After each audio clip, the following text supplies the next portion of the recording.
Bonjour à tous, dans cette vidéo nous allons faire deux problèmes en lien avec la loi binomiale. Dans le premier exercice, on nous dit qu'une compagnie aérienne a mis en place pour une de ses lignes un système de surréservation afin d'abaisser les coûts.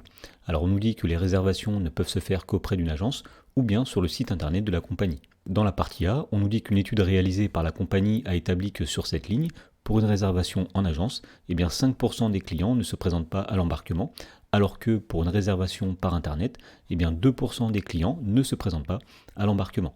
Alors on nous dit aussi que les réservations en agence représentent 30% de l'ensemble des réservations, et pour un embarquement donné et une réservation prise au hasard, on va considérer les événements suivants. Donc l'événement grand A, c'est l'événement la réservation a été faite en agence.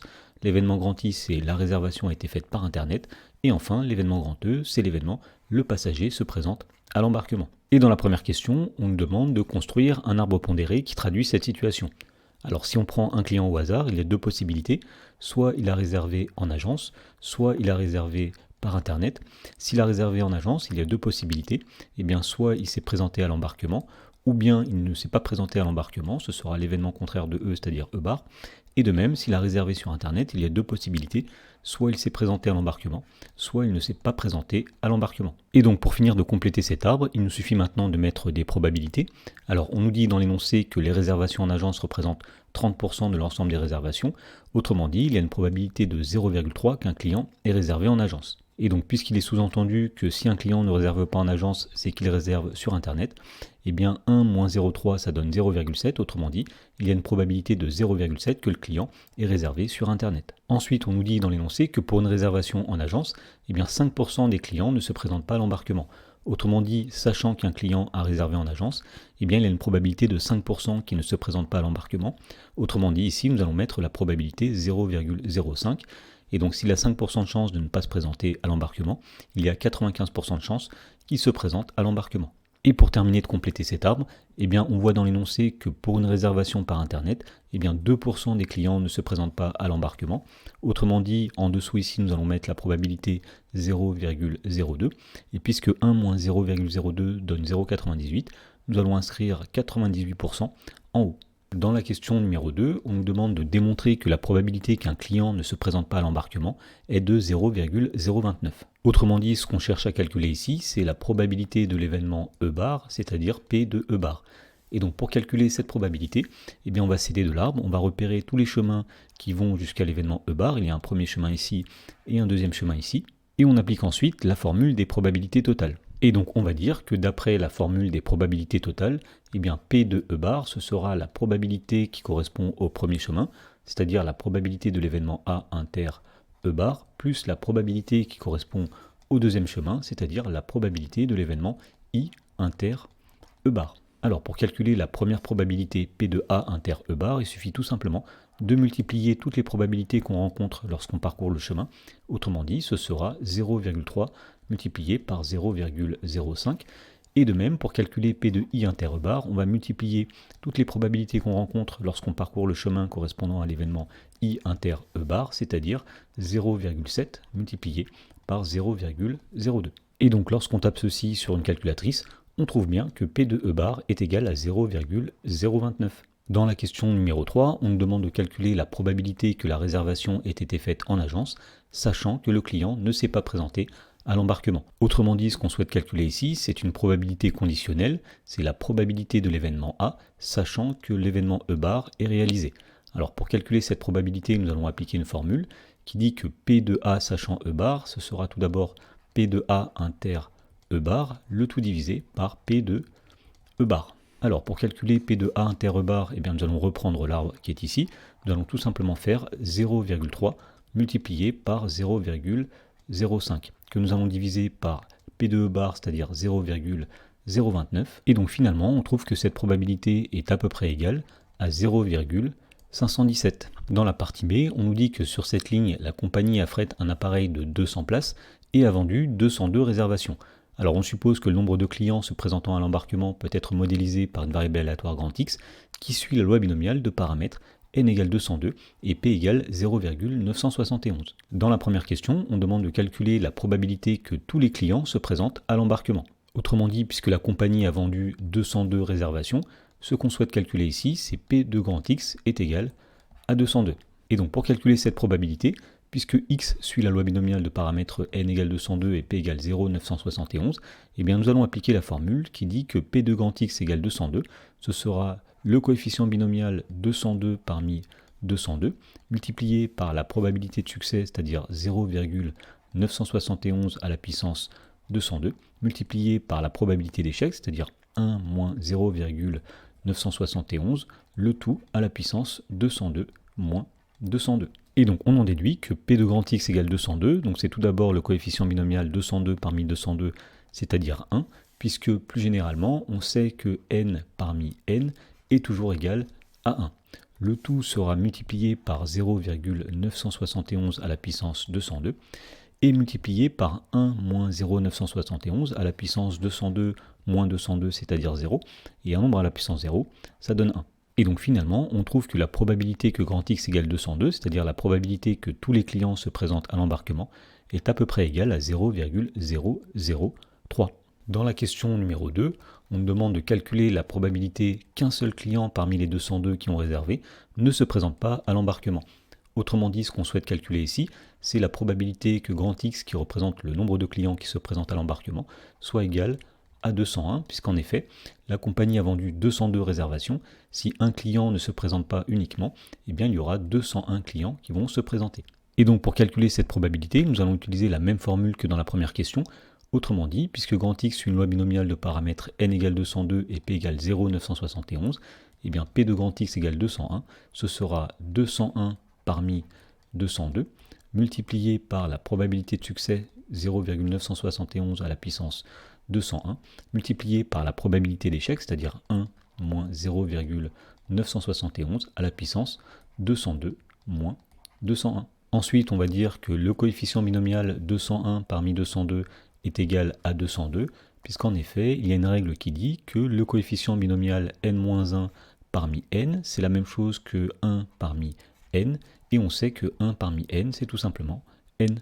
Ensuite, on va multiplier ceci par 0,971 à la puissance 201, et on va multiplier enfin par 1 moins 0,971, c'est-à-dire 0,029, à la puissance 202 moins 201, c'est-à-dire à la puissance 1. Et lorsqu'on tape ceci sur une calculatrice, on trouve que p de grand x égale 201 est à peu près égal à 0,016. Dans la question numéro 3, on demande d'en déduire la probabilité que la compagnie se trouve en situation de surréservation, c'est-à-dire avec plus de clients qui se présentent à l'embarquement que de places. Alors, puisqu'il y a 200 places dans l'appareil, eh bien la compagnie sera en situation de surréservation si le nombre de clients qui se présentent, c'est-à-dire grand X, est supérieur ou égal à 201. Alors on sait que P de grand X supérieur ou égal à 201, ce sera P de grand X est égal à 201 plus P de grand X est égal à 202. Alors nous avons trouvé dans la première question que P de grand X égale 202, c'est 0,003. Dans la question 2, nous avions trouvé que P de grand X égale 201, c'était environ 0,016. Et donc finalement, on trouve que P de grand X supérieur ou égal à 201, c'est-à-dire la probabilité que la compagnie se trouve en situation de surréservation, est approximativement égale à 0,019. Dans l'exercice suivant, on nous dit qu'un jeu annonce que 10% des tickets sont gagnants, un joueur en achète 10 et on admet que le nombre de tickets est assez important pour que le choix d'un ticket puisse être assimilé à un tirage avec remise. Alors on note grand X, la variable aléatoire qui est égale au nombre de tickets gagnants parmi 10 ainsi choisis, et dans la première question, on nous dit que grand X suit une loi binomiale et on demande de déterminer ses paramètres n et p. Alors le paramètre n va être le nombre de répétitions de l'expérience aléatoire. Ici on nous dit que la personne achète 10 tickets, donc on dira ici que n est égal à 10. Et le paramètre p, c'est la probabilité de succès lors d'une répétition, c'est-à-dire que lorsqu'un joueur achète un ticket, quelle est la probabilité qu'il soit gagnant? On nous dit que cette probabilité est de 10%, autrement dit, p est égal à 0,1. Dans la question numéro 2, on nous dit combien de tickets gagnants peut-il espérer obtenir? Autrement dit, ce qu'on veut calculer ici, c'est l'espérance de la variable grand X. Alors, puisque grand X suit une loi binomiale, on sait que l'espérance de grand X, eh bien, c'est le nombre n multiplié par le nombre p. Alors, on sait que n est égal à 10, que p est égal à 0,1. Autrement dit, l'espérance de grand X est égale à 1. Et donc, on en déduit que le joueur peut espérer gagner en moyenne un ticket sur les 10 achetés. Dans la question 3a, on nous demande de recopier et de compléter. Donc ici, nous avons le coefficient binomial 0 parmi 10 et on nous demande sa valeur. Alors 0 parmi 10 est égal à 1, puisqu'on sait que plus généralement, 0 parmi n sera toujours égal à 1. En effet, 0 parmi n, c'est le nombre de chemins avec 0 succès dans un arbre qui représente un schéma de Bernoulli avec n répétitions. Dans la question B, on nous demande d'en déduire la probabilité P de grand X égale 0 et d'arrondir à 0,001 près. Alors pour calculer cette probabilité, nous allons utiliser une formule. Puisque grand X suit une loi binomiale de paramètres n égale 10 et p égale 0,1, eh bien on sait que p de grand X égale 0, ce sera tout d'abord le coefficient binomial 0 parmi 10, multiplié par la probabilité de succès, c'est-à-dire 0,1 à la puissance 0, multiplié par la probabilité d'échec, c'est-à-dire 1 moins 0,1 à la puissance 10 moins 0. Alors on a vu dans la question précédente que 0 parmi 10 est égal à 1. Ensuite, 0,1 puissance 0, ça donne 1, puisqu'un nombre à la puissance 0, ça donne 1. Et enfin, 1 moins 0,1, ça donne 0,9, puissance 10 moins 0, c'est-à-dire puissance 10. Et donc lorsqu'on tape ceci avec une calculatrice, on trouve que P de grand X égale 0 est approximativement égal à 0,349. Dans la question C, on demande d'interpréter ce résultat. Alors, puisque la variable aléatoire grand X, c'est la variable qui va compter le nombre de tickets gagnants, et bien finalement la question précédente dit que la probabilité que le joueur n'ait aucun ticket gagnant sur les 10, c'est l'événement grand X égale 0, et bien cette probabilité est de 34,9% environ. Dans la question 4a, on nous demande d'interpréter l'événement grand X supérieur ou égal à 1. Et bien tout simplement, cet événement signifie le joueur a au moins un ticket gagnant, puisqu'il veut dire que le nombre de tickets gagnants est plus grand que 1. Dans la question B, on demande de démontrer que la probabilité que grand X soit supérieur ou égal à 1 est égale à 1 moins 0,9 puissance 10 et de donner ensuite une valeur approchée à 0,001 près de cette probabilité.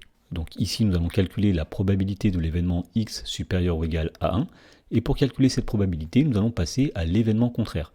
Alors ici, nous allons dire que P de X supérieur ou égal à 1, c'est 1 moins la probabilité de l'événement contraire de X supérieur ou égal à 1. Et le contraire de x supérieur ou égal à 1, c'est x strictement inférieur à 1. Alors, si x est strictement inférieur à 1, puisque x c'est un nombre de succès, c'est le nombre de tickets qui sont gagnants, et bien si x est strictement inférieur à 1, ça veut dire que x est inférieur ou égal à 0. Donc ici nous avons 1 moins p de x inférieur ou égal à 0, mais puisque grand X est un nombre entier naturel, c'est un nombre de tickets gagnants, s'il est inférieur ou égal à 0, ça veut dire que x est égal à 0. Alors nous avions vu dans la question 3b que P de grand X égale 0, c'est 1 fois 1 fois 0,9 puissance 10. Autrement dit, c'est tout simplement 0,9 puissance 10. Et donc on en déduit que P de X supérieur ou égal à 1, ce sera 1 moins 0,9 à la puissance 10. Et donc on trouve finalement que P de grand X supérieur ou égal à 1, c'est environ 0,651. Dans la question C, on nous dit que ce joueur affirme qu'il est sûr de gagner au moins une fois, et on nous demande que penser de cette affirmation. Alors nous avons vu dans la question précédente que la probabilité que le joueur gagne au moins une fois est environ de 65%, donc en tout cas elle n'est pas de 100%, donc on peut dire que cette affirmation est fausse car P de X supérieur ou égal à 1 n'est pas égal à 1.